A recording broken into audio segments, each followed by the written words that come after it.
and the results are not favorable. If you get in an accident with a tractor trailer, there's a 96% chance that you'll be the one who dies. I get hit with my wife outside of Philadelphia. Interstate highways are congested.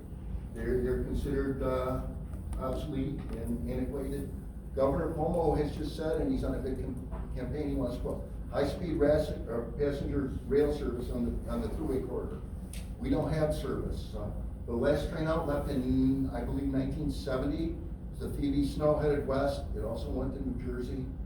Train station in Schnagel Bridge went to Utica, went to Oswego. In Binghamton, you could catch a train to Scranton.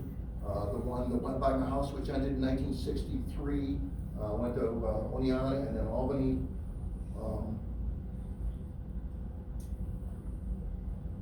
So if you're wealthy and you live somewhere else and you want to travel, if you're saying you don't want to drive the interstates, you want to be able to get on and leave the driving to them and do your business deal or sleep or whatever. And we're told it's expensive, but the airline industry is entirely on the dole.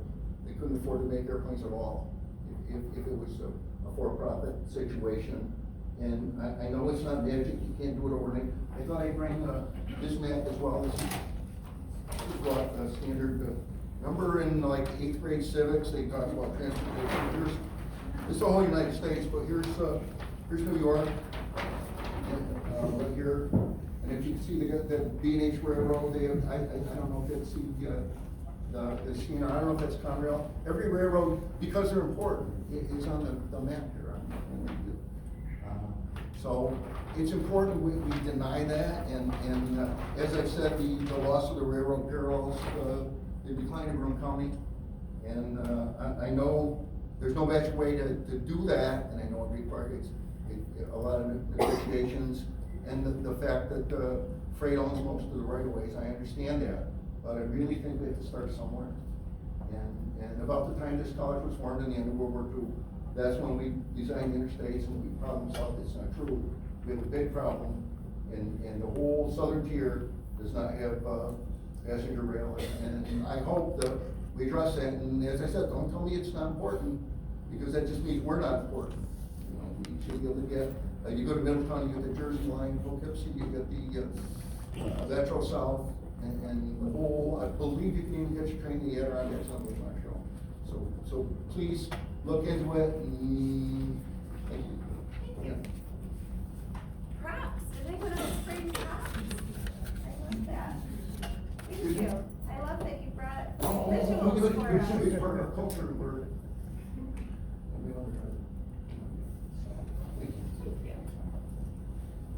Even if you didn't bring visuals, you can share tonight. Who's next?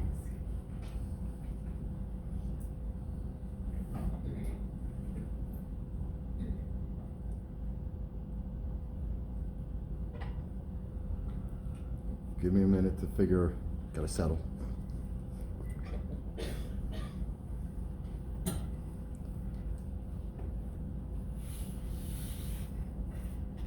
Can I add just one more thing?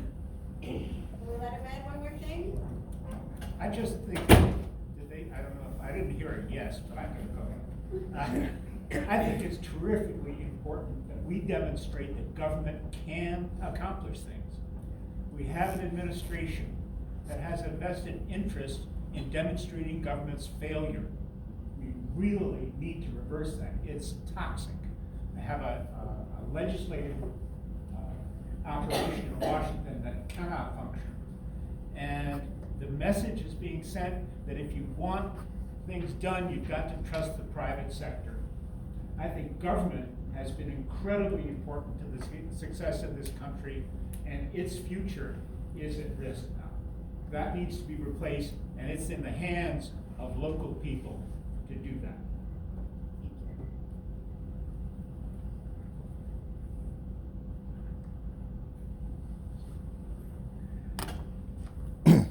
Sorry, running late, so just trying to gather my thoughts. And I'm really happy to see that this year we've got even more people than we've had in the last time, I think the last 2 times. So that's always impressive.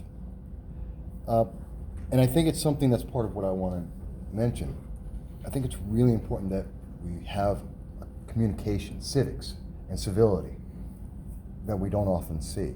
I mean, we're better here in this community, but it isn't perfect. I mean, it was just in November that we saw at Binghamton University near riots. And we didn't hear a lot from our legislative leaders. Some of them spoke out very loudly, and others were quiet. And I'm not picking on anyone. What I'm saying is, when we have these moments, we need to come together. We need to speak out to the entire community and try and bring us all together. In the last year, we've seen a lot of separation on many levels throughout New York State, and that affects this community too. So I would love to see us all come back together and see the civility, a reminder about civics, what it is, what this is. And I love this, we need more of these. And maybe a final thought, I know I'm running out of time there. I would love to see a focus on small business. Instead of trying to bring in new businesses into our area and looking for that home run, let's look for that small business. Re-incentivize them rather than giving any corporation, $100 million or 10 years without taxes. How about we break that up into the smaller businesses? How about we give an established business that's been here for 20 years, and to try and keep them here, we give them part of that. Maybe we give them a year, maybe we give them 2 years because they've been here so long to incentivize more businesses to come in. Because right now, New York State's lost 1.4 million people. We're looking at most of those people are the middle class, and they're taking businesses with them. That's why we're $6 billion in the hole. We need to re-incentivize, we need to refocus. And I think that goes along with the civility and reminding people about the civics and being involved. And I'd love to see more of a direction on that at every level of government.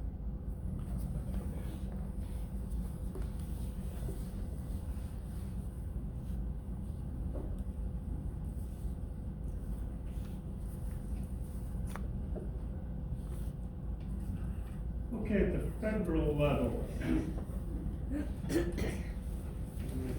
read my handwriting. It could start in Congress, but a constitutional amendment to overturn the Citizens United Supreme Court ruling, which is really destroying the fabric of our democracy because of all the dark money that can't be traced.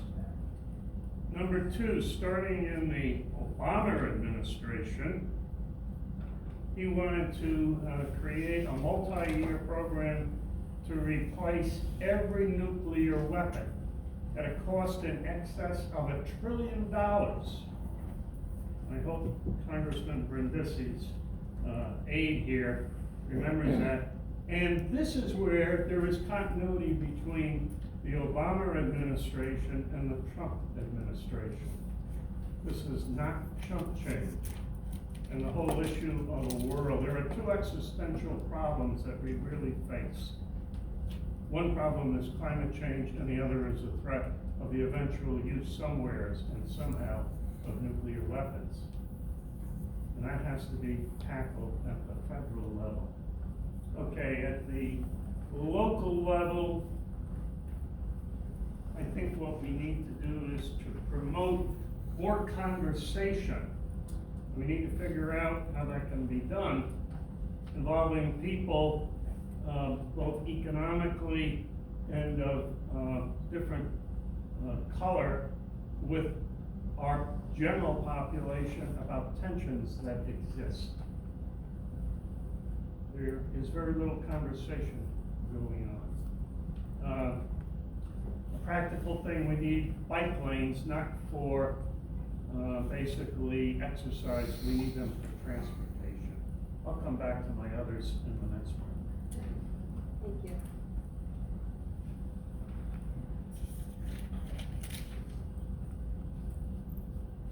I'm ready.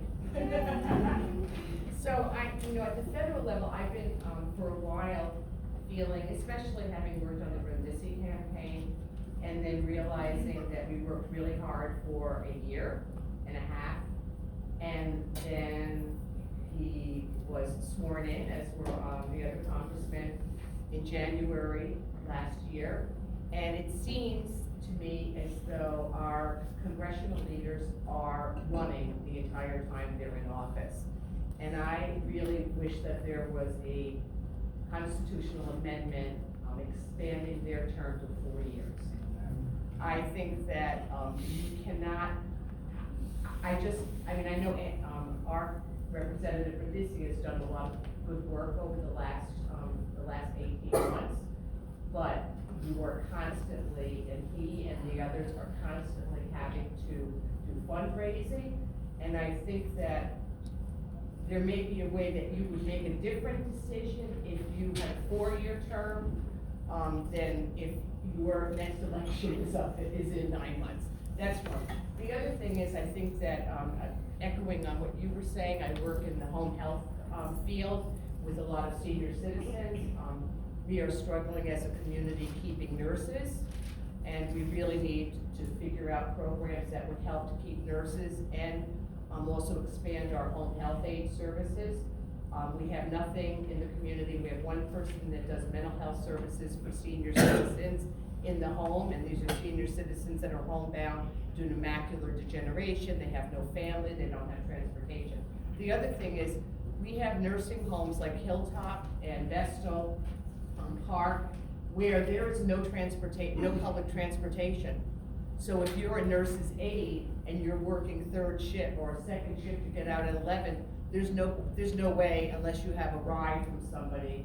So I'm advocating, really, I wish we had some smaller shuttle buses that could be available to 2nd and 3rd shift people, and perhaps having like a daycare program at some place like Willow Point would help to ensure the county. I'm hoping that maybe some of the money that we're no longer going to be spending at the jail because the population is going down, that perhaps some of that money could be shifted to our other vulnerable people, such as our Willow Point Nursing Home. And so I could go on, but it's yellow, and I bet it's gonna be red in like 1 second.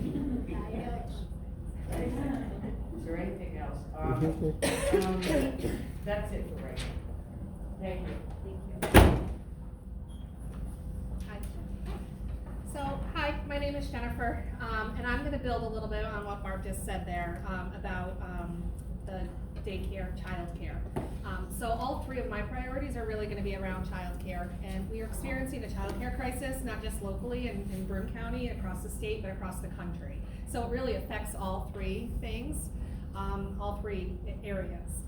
And it's, you say childcare, it's such a big problem that I think within it, there could be 3 priorities. So one is there is no supply of childcare, so people can't work. And we talk about all the open jobs in the area, or the businesses are having a hard time attracting workers. A lot of it is if they're young moms, or if they're especially single moms, if they're young families, they can't find childcare. So right now, if you try to find a spot for a child under the age of 2, it's almost impossible. We're doing, and I say we, I work at the Child Care Resource and Referral at Family Management Network, so we have all of that local data, and there's no availability for childcare. So that is a huge #1 spot, or #1 problem.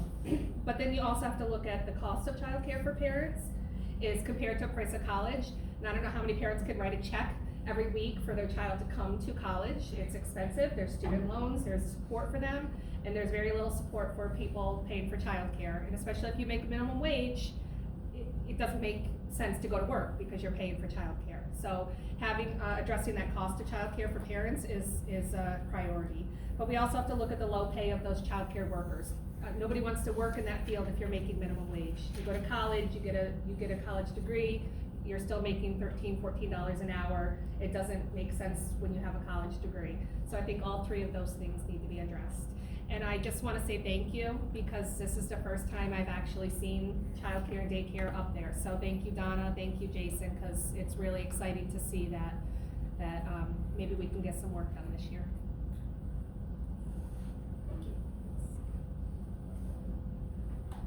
Is there?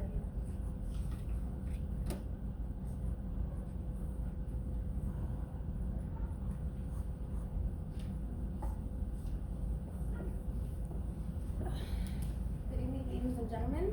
My name is Helen Marte. I'm a freshman here at SUNY Broome College. I am a part of Student Assembly. I'm gonna address and cover a little bit of what she talked about. Few things that I wanted to address is funding for school, childcare, school funding in general as a whole, because it's highly important, especially for children who are overly qualified and who are under their parents as independents, obviously, and make a lot of money, and they don't qualify for financial aid.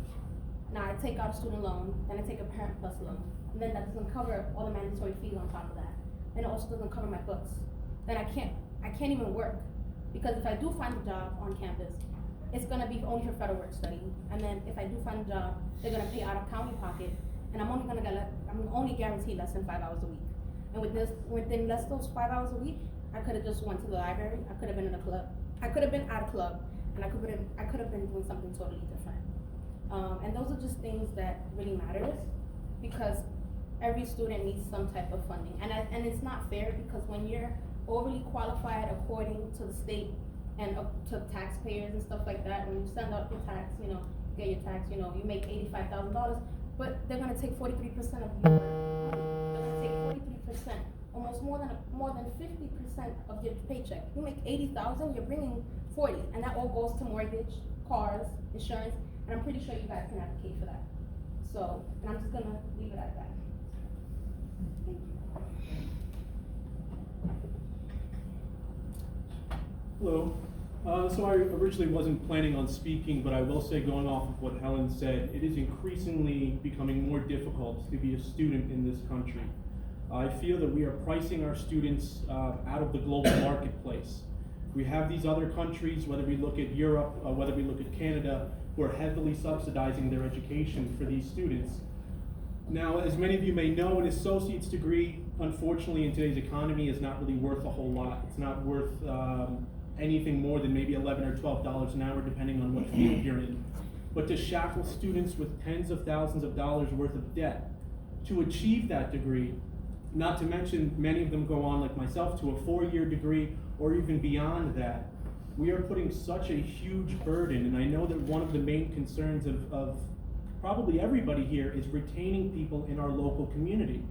But it's no surprise that these students are fleeing to the highest paying job wherever they can because they're shackled with all of this debt. It makes no sense that in the purported richest country in the world, we are unfortunately putting this massive burden on all of our students. I mean, I'm a little bit of an older student, but I can't imagine what it's like as an 18 or 19-year-old getting out into the real world and knowing that I have tens of thousands of dollars worth of debt to my name, and that I'm going to be spending my 30s, my 40s, and in some cases even my 50s paying that money back. I mean, how are we giving our community members an advantage here when we're really, just like I said, really no better word for it, we're shackling them down, we're tying them down with all of these debts. Not to mention on top of that, healthcare, books, anything else you name it, we are pricing ourselves out of the global marketplace. We should be the leaders in education.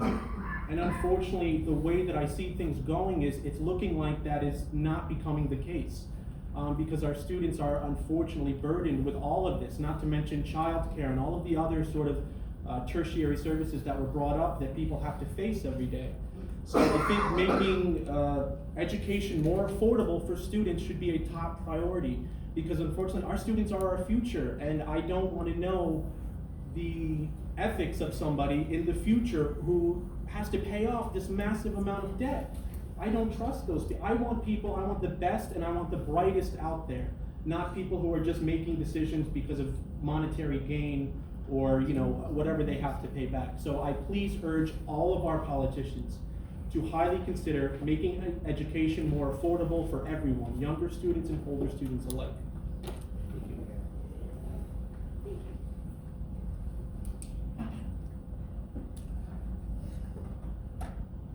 I want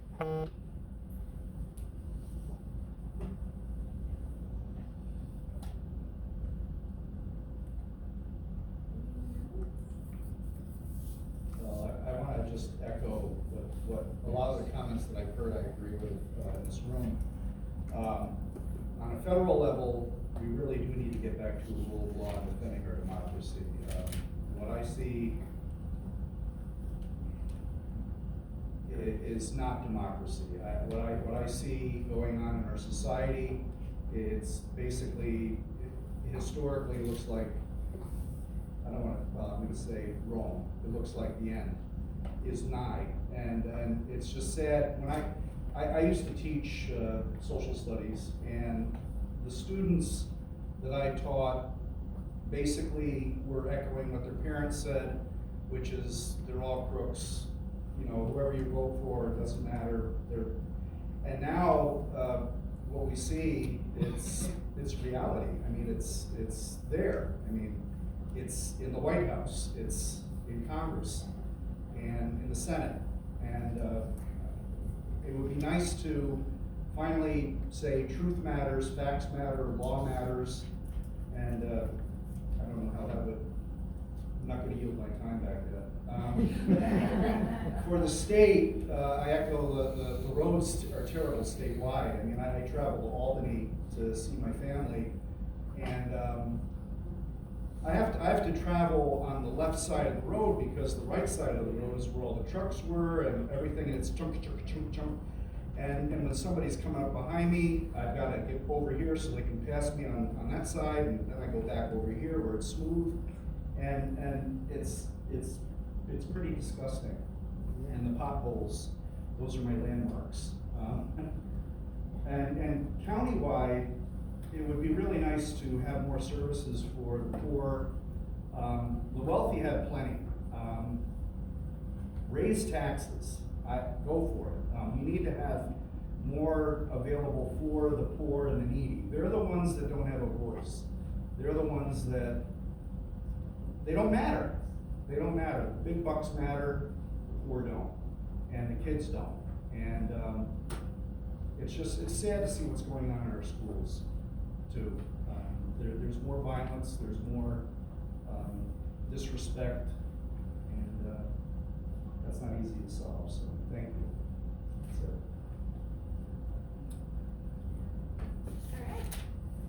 I work with Truth Farms, so my focus is primarily on people that suffer from substance use disorder.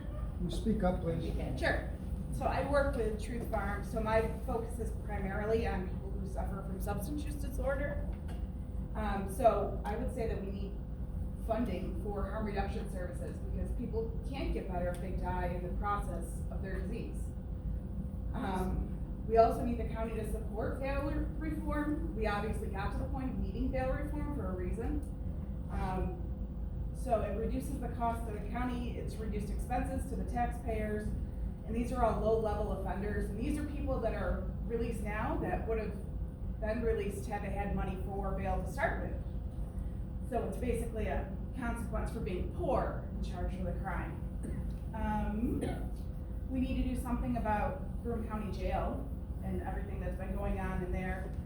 And Broome County Department of Social Services has the highest sanctions in our county. So sometimes being a poor person and needing to get to DSS, if you miss your appointment, you're back at square one. But you know, you take a bus, you don't have childcare. There's extenuating circumstances at times.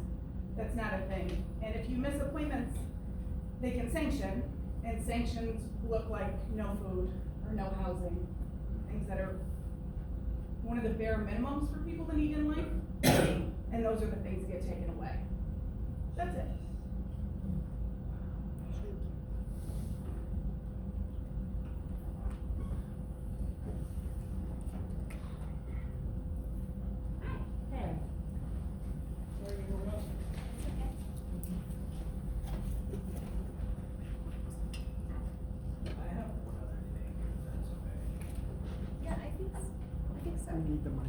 So one of the biggest issues that that it doesn't really get talked about is like foster kids, because a lot of foster kids are coming out of, you know, the foster care system at 18, and I know in New York somewhat they have something here that helps with that, but in a lot of other parts of the country there aren't that many programs to help them, because a lot of kids are ending up, you know, addicted to drugs, or they end up,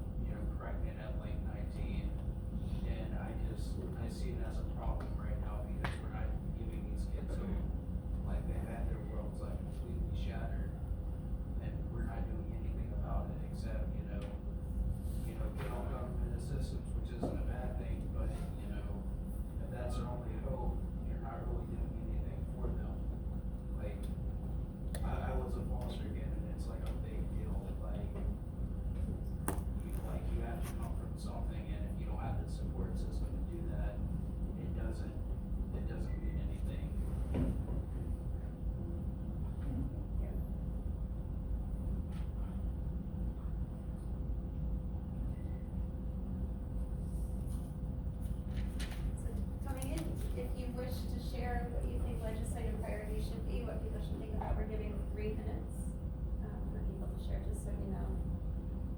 That's good.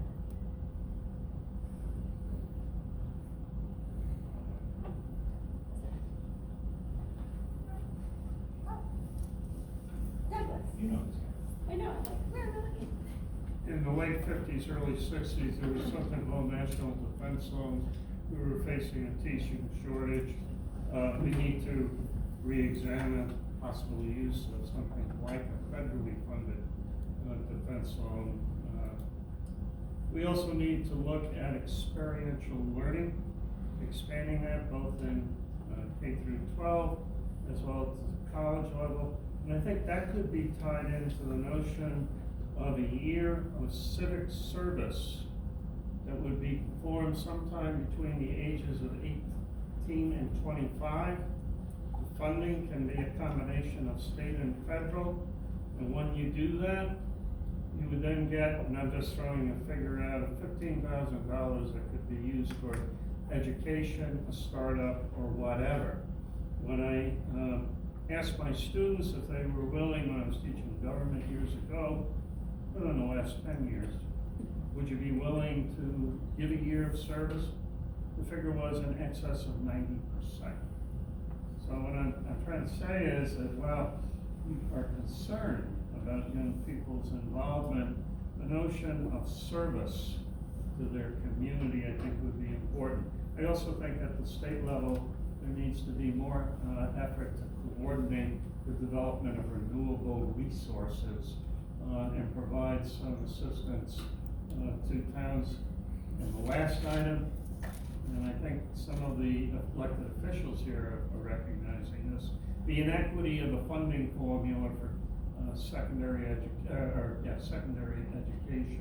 It's not just New York City, and there are terrible schools in New York City, but I'm looking at a place like Whitney Point that desperately needs resources. And there are other local municipalities, both urban and suburban. So that's something that the state needs to address. So it seems like we've circled back around. So those of you who did share, you're waiting if you want to share something again. Certainly if you haven't shared yet, I'm encouraging you to jump in. Well, following up on what Doug and others have said about the cost of education, I would argue for a national service corps, which basically for every year of service offers a year of educational costs forgiven, state, university level. One of the things you could do with that is to encourage people to provide services where they are needed. For example, in rural communities. I know one of the difficulties these days with teachers is that reasonably enough, they prefer to go to powerful schools, schools with better funding. We need students in Harpersville. We need teachers in Harpersville or Whitney Point, places like that. If you provided students with an opportunity, or nurses, or doctors, with an opportunity to serve there in exchange for debt forgiveness, you would get a flow of people with terrific skills working and perhaps staying in those communities. So I'd like to respond. So one of the things that came up a lot is efficiency in government and lowering taxes. But I think that we, in some ways, it would be helpful if we started to consistently talk about taxes as an investment. It's an investment in our infrastructure. It's an investment in our education. It's an investment in our future. It's, we keep talking about taxes as though it's this burden rather than actually reframing it in a way that makes sense to people. We want to have good roads, we want to have good education, we want to have good medical care, and that we're not burdening ourselves, we are investing in ourselves and in our communities. And I think that everybody supposedly wants to pay lower taxes, but in reality, the taxes is what takes care of us. It's like investing in your family. So that's why. Thank you. You're welcome. And to add on, I personally personally agree. I think that it's all about it's also about a receipt when it comes to taxes. It's something that is national, the national debt, you know, our economy, America's economy, you know, the ideology that American class, you know, like you're overly qualified for healthcare, for housing, for food stamps. No, because you're taking more than 40% of my paycheck, of my annual income. You know, it's all about the receipts. What are we doing with all, if I'm paying 43%, I make 90, I'm bringing in 50 or 40,000, and everything goes into bills, and let alone other expenses or emergencies, or my car's break down, my daughter's in the hospital, whatever. You know, it's all about the receipts. Where is all this money going to? I don't, you know, it's not, you know, and the ideology, and it ties back to education, you know, students come first, but that's in theory, not in practice. You know, you need to, it's all about the president. What do we want to send out to the world? That we care for weapons and military, or do we care about for education, investing into the future, and, you know, enlightening our younger generations to take care of us? You know, I speak for the students. I come from the South Bronx, one of the poorest districts in the United States. I'm gonna put myself. I've seen everything from crimes to gunshots, and I am a witness of that. I've seen it all. You can imagine how my life has been. I've been in the foster care system. I'm gonna get a little personal with you. It is not an easy path. It is not an easy path, and it takes a lot of mental strength, a lot of mentalness to overcome these obstacles and to be where I am today. Education was my freedom. Kids act out because they can't act out at home, or they don't even have a home to go to. You know, we need to find a way, how can we care for students, child, how can we help the generations, and also the middle class. The middle class needs help because the middle class is 90% of the population. You kill yourself working and working and working, but yet you have all these bills and meetings and conferences, you know, and you're at work then spending it with family. I think we can all agree that we all just want peace. We all just want peace. Everybody, I'm pretty sure, would want peace. And there are gonna be a few people who don't want peace and see things at a radical point. You're always gonna have those one outsiders, but a vast majority of society, and especially in the world, they all want peace. And I also want to propose that this is something that can be done nationally.